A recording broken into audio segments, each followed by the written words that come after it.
World food reflexology week day தினத்தை முன்னிட்டு நம்ம ஒரு சிறப்பு நிகழ்ச்சியை நடத்திட்டு இருக்கோம். இந்த கால் பாத அழுத்த முறை சிகிச்சையானது எல்லா கண்ட்ரியுமே உள்ள ஒரு தெரபி. ஒவ்வொரு நாட்டிலும் இருக்கக்கூடிய பாரம்பரிய மருத்துவ முறைகள் அந்தந்த நாட்டிலேயே நடைமுறையில் இருந்து வந்தது. தகவல் தொழில்நுட்ப வளர்ச்சி அடைந்துதான் ஒரு நாட்டில் இருக்கிற மருத்துவம் மற்ற நாட்டவர்கள் கண்டுபிடிக்க தெரிந்து கொள்ளக்கூடிய ஒரு வாய்ப்பு கிடைச்சது. அந்த அடிப்படையில இந்த மருத்துவ முறையானது எல்லா கண்ட்ரிலையும் உள்ளது அப்படிங்கிறத ஃபர்ஸ்ட் தெரிஞ்சுக்கணும். ரெண்டாவது இந்த மருத்துவத்தை யாரு கண்டுபிடிச்சாருன்னு ஒருத்தரை மட்டும் சொல்ல முடியாது. ஒவ்வொரு நாட்டிலையும் நடைமுறையில் இருந்ததுதான் வரலாற்று குறிப்புகள் இருக்கு.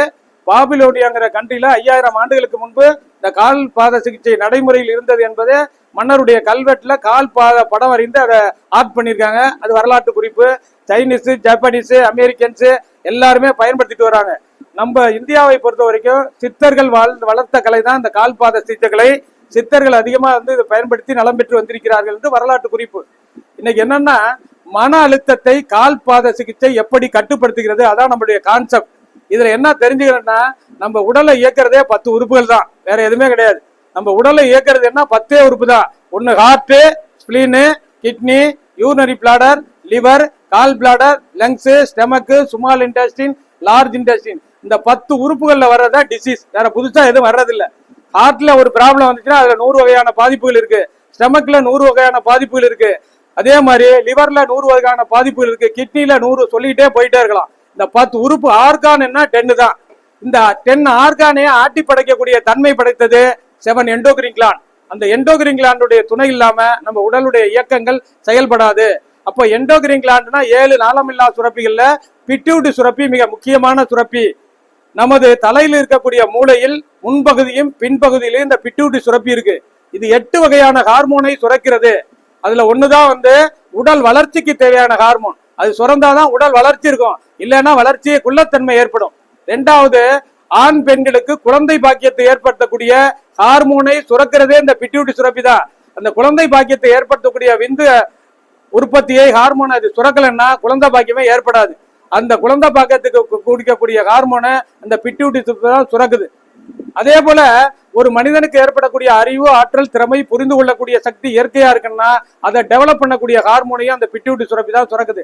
அது குறைவாக சுரந்துச்சுன்னா ஒருத்தர் அறிவு, ஆற்றல் குறைந்து போயிடும், தவறுகள் செய்யக்கூடிய மனநிலை ஏற்படுத்தும் அப்படிங்கிறது கான்செப்ட். அடுத்தது பாத்தீங்கன்னா, தைராய்டு சுரப்பியை இயக்கி தைராக்சின் அப்படிங்கிற ஹார்மோனை சுரக்க செய்யறது அந்த பிட்யூட்டரி சுரப்பி தான். அதே போல கார்டிசோல் என்று சொல்லக்கூடிய ஒரு ஹார்மோன் அட்ரினல் சுரப்பிலிருந்து சுரக்குது. அதை தூண்ட செய்யக்கூடிய தூண்ட செய்து ஹார்ட் சுரக்க செய்யறதும் அந்த பிட்யூட்டரி சுரப்பி தான். சிறுநீரக யூரின் இன்புட் எவ்வளவு போகணும், உள்ள எவ்வளவு இருக்கணும், அதை ஆக்டிவேட் பண்றது அந்த பிட்யூட்டரி சுரப்பி தான். பிட்யூட்டரி சுரப்பி ஆர்டர் போட்டதான் யூரின் வெளியில போகும், 1/2 லிட்டரு 1 லிட்டரா, இல்லைன்னா போகாது. அதை கண்ட்ரோல்ல இருக்கிறது பிட்யூட்டரி சுரப்பியுடைய கட்டுப்பாடு. மனநிலையினுடைய கட்டுப்பாடை வச்சுக்கிறது, மனிதனுடைய மனதை கட்டுப்பாட்டில் வச்சுக்கிறது பிட்யூட்டரி சுரப்பி. அதே போல நம்ம வலி நிவாரணத்தை ஏற்படக்கூடிய என்டார்பின் அப்படிங்கிற நீரோ கெமிக்கலை ரிலீஸ் பண்ணும் பிட்யூட்டரி சுரப்பி. அந்த பிட்யூட்டரி சுரப்பி தான் ஒன் ஆஃப் த தலைமை கிளான். நம்ம உடல்ல ஒரு கொசு கடிக்குது, எறும்பு கடிக்குதுன்னா ஓங்கி அடிச்சுட்டு அப்புறம் தான் பாக்குறோம். பார்த்துட்டு எறும்பு கடிக்குது, கொசு கடிக்குதுன்னு அடிக்கிறது இல்லை. அப்ப ஆர்டர் போடுறது ஒரே அடி, அது அவுட்டு. அதுக்கப்புறம் தான் பாக்குறோம் கொசுவா எறும்பான்னு. இது ஆர்டர் போடுறது யாரு? பிரெயினுக்கு போய் பிட்யூட்டரி கிளாண்ட் தான் ஆர்டர் போடும். எந்த செயல் நடந்தாலும் முதல்ல கால் பாதங்களுக்கு கொடுக்கக்கூடிய அழுத்தத்தின் காரணமாக பிரெயின் தூண்டப்படுகிறது. உடனடியாக பிட்யூட்டரி தகவல் போகும், உடல்ல ஏதோ ஒரு பாதிப்பு இருக்கு, அதுக்கு என்ன மெடிசனோ அதை உடனே தயார் பண்ணி அனுப்புன்னு பிட்யூட்டரி சுரப்பிக்கு பிரெயின் ஆர்டர் போடும். அதுதான் நம்ம உடலை சரிப்படுத்துறது. இது ஒரு சுரப்பி. அந்த சுரப்பி எங்க இருக்கு பாத்தீங்கன்னா, இந்த காலில் கட்டவரல் இருக்கு பாருங்க, கட்டவருடைய மையப்பகுதி இந்த இடத்துல உள்ளதான் பிட்யூட்டரி கிளாண்ட். அப்ப ரிஃப்ளெக்ஸாலஜில என்ன பண்றோம் அப்படின்னா, இதே மாதிரி ரிஃப்ளெக்ஸாலஜி அப்படி வச்சு இது ரொட்டேஷனல் பிரஷர் அப்படியே கிடைக்கும். செப்பரேட்டா இந்த அழுத்தமானது பிட்யூட்டரி சுரப்பி கிடைக்கும்.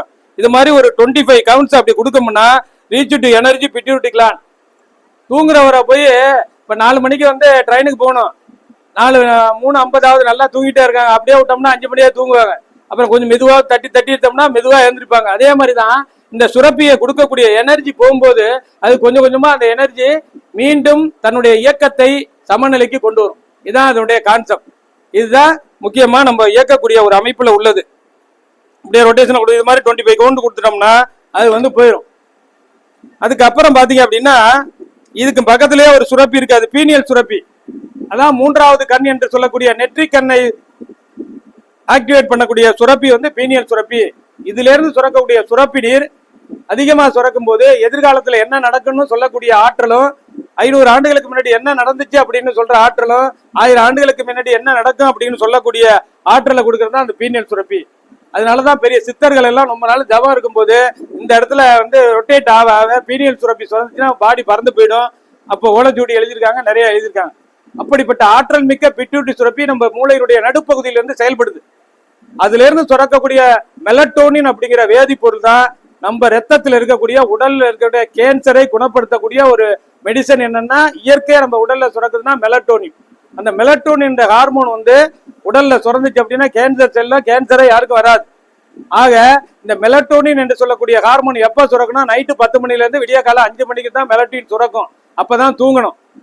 தூங்காம கண்ணு முழிச்சு இருந்தா மெலட்டோனின் சுரக்காது, உடல்ல பாதிப்புகள் ஏற்படுகிறது. ஒரு மனிதருக்கு இயற்கையா தூக்கத்தை கொடுக்கக்கூடிய ஹார்மோனை சுரக்கிறது அந்த பீனியல் சுரப்பி தான். இப்ப நிறைய நைட்ல பாத்தீங்கன்னா நிறைய கண்ணு முடிச்சிட்டு இருந்தீங்கன்னா அது வேலை செய்யாது. அதனால மன அழுத்தம், மன இறுக்கம், உடல் சம்பந்தப்பட்ட நரம்பு தளர்ச்சி, பல்வேறு நோய்கள் வருவதற்கு காரணமாகிறது. இந்த பீனியல் சுரப்பி வந்து நம்ம உடல்ல வாட்டர் பேலன்ஸ், நீர் சக்தியை சமன்படுத்தக்கூடிய சுரப்பி அந்த பீனியல் சுரப்பி. இது வந்து பக்கத்துல இருக்கு. இந்த கிளாஸ் இன்ட்ரோடக்ஷனா தான் நடத்துறோம். அதனால இது நிறைய வேலைகளை செய்யும். முக்கியமான பாயிண்ட் தான் சொல்றோம்.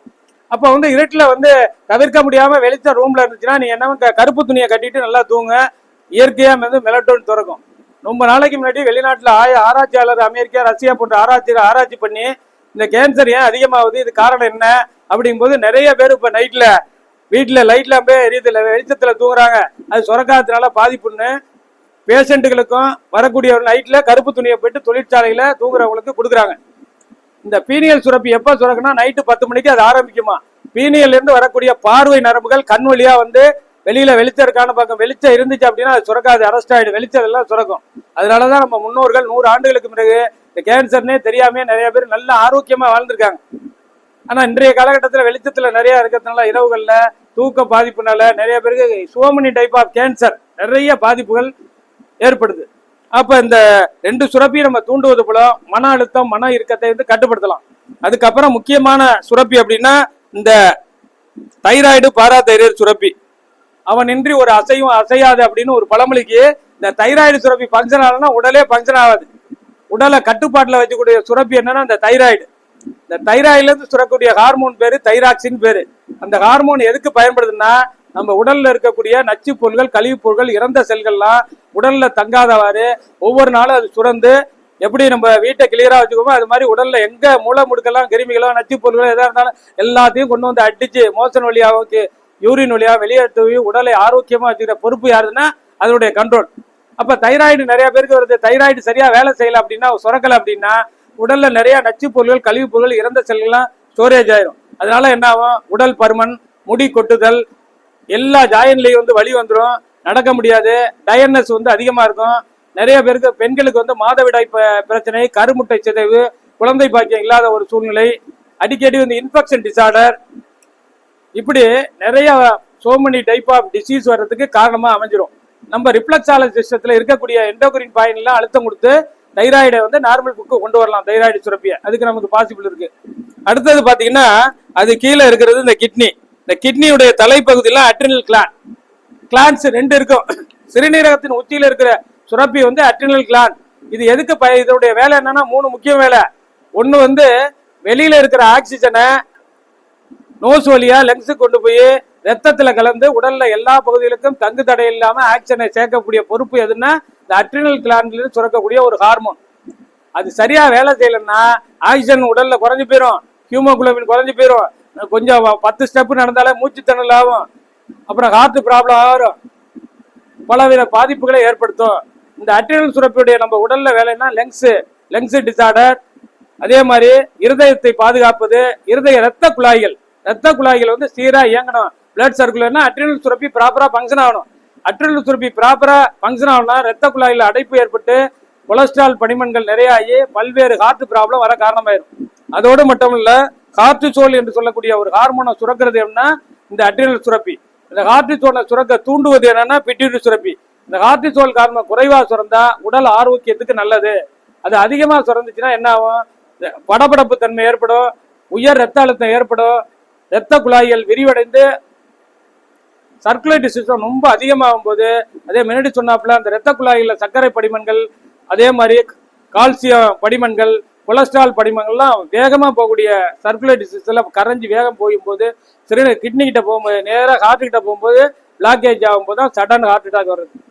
அதாவது என்ன பண்றோம் அப்படின்னா, இந்த கார்டிசோல் ஹார்மோன் எப்போ அதிகமாக வேலை செய்யணும்னா, ஏர்லி மார்னிங் 3 மணிலேருந்து 6 மணி வரைக்கும் இது அதிகமான மோர் ஃபங்க்ஷன் ஆகும்.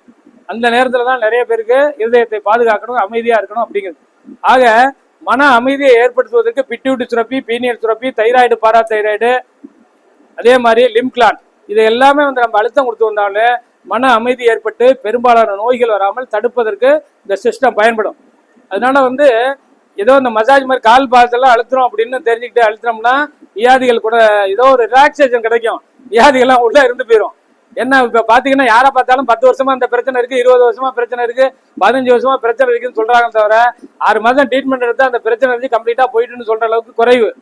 அப்ப ரிஃப்ளெக்ஸாலஜி சிஸ்டம்னா ஒவ்வொரு புள்ளிகளையும் முறையா ஸ்டிமுலேட் பண்ணும். சின்ன குழந்தைகளுக்கு எப்படி அழுத்தம் கொடுக்கணும், பெரியவர்களுக்கு எப்படி அழுத்தம் கொடுக்கணும், ரொம்ப வயது முதிர்ந்தவர்களுக்கு எப்படி அழுத்தம் கொடுக்கணும், நோயால் பாதிக்கப்பட்டவர்களுக்கு எப்படி அழுத்தம் கொடுக்கணும், ஆரோக்கியமா இருக்கிறவங்களுக்கு எப்படி அழுத்தம் கொடுக்கணும், ஒரு குறிப்பிட்ட டிசீஸ் வரும்போது அந்த குறிப்பிட்ட பாயிண்ட்டுக்கு மட்டும் எப்படி கொடுத்து அந்த பாயிண்ட்களுடைய இருக்கக்கூடிய குறைபாடுகள் தீர்க்கிறது, இதான் வந்து ஒருவரோட பயிற்சியில நம்ம கத்துக்கிறது.